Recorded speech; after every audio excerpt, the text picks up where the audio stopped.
What's going on? El Niño.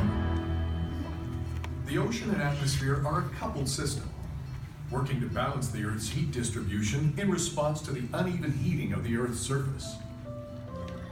This attempt to balance drives the major wind patterns and ocean surface currents around the world as they dance to move heat to where it is cold and cool where it's too warm. The trade winds are the prevailing winds in the tropics, blowing from east to west, from the Americas to Asia, and in part the result of this unequal heating. These winds were used for centuries by sailing ships crossing the world's oceans to conduct trade, giving them their name. Normally the trade winds are strong, dragging warm water across the Pacific where it piles up in the western Pacific as a pool of warm water. When the ocean waters move away from the coast of South America, cooler, nutrient-rich water from below moves up to replace it, a process called upwelling. This nutrient-rich water promotes the growth of plankton, microscopic plants and animals that are prey for small fish that, in turn, are prey for larger fish. The result? One of the largest fisheries along the coast of South America. But in some years, the trade winds weaken, or even reverse direction, allowing warm water piled up in the western Pacific to slosh back across the tropical Pacific toward the coast of South America. The upwelling of colder water slows down or stops. This lid of warm, light water prevents the deep, cold, heavier, nutrient-rich water from reaching the surface. The result? The collapse of a huge fishery. This is what Peruvian fishermen call El Niño, the Christ child, because it typically comes around Christmas time. Even though the name El Niño has this local origin, its impacts can be global in extent. An El Niño usually occurs about every 3 to 7 years, and they aren't all the same. Some are much stronger than others.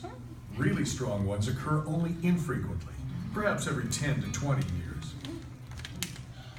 When a strong El Niño occurs, it can disrupt ocean conditions throughout the entire Pacific, which impacts weather around the globe for more than a year. The weather effects of each El Niño can be a blessing or a curse for different continents around the world. In some places, it may bring beneficial rain. In others, droughts, dangerous heat waves, and heavy rains and floods. Typically, an El Niño lasts less than 1 year. It ends when the trade winds regain their strength, pushing the warm water away from the coast of South America back to the west. But this adjustment may overshoot and swing too far, resulting in unusually cold water off the west coast of South America. This is called La Niña, the little girl. More often, it ends up somewhere in the middle. It's like a dance. Sometimes the music speeds up, sometimes it slows down.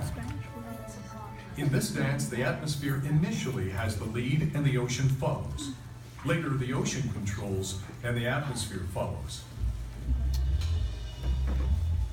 It is the extreme El Niños and La Niñas that take the greatest toll on humans and on marine life. Fortunately, our ability to forecast El Niños has improved dramatically over the past few decades. Our instruments have gotten better. Our records of ocean temperature have gotten longer. And measurements taken by satellites, used with those taken by ships and ocean buoys, are providing more detailed information over entire ocean basins. Our world is warming. Our climate is changing. How will this impact future El Niños? Scientists have made great strides in improving our understanding of El Niño, yet there is still much to learn, and many exciting research questions remain. As our understanding improves, our ability to predict El Niño and its impacts will provide tremendous benefits to people across the planet. This is just one of the important challenges we face.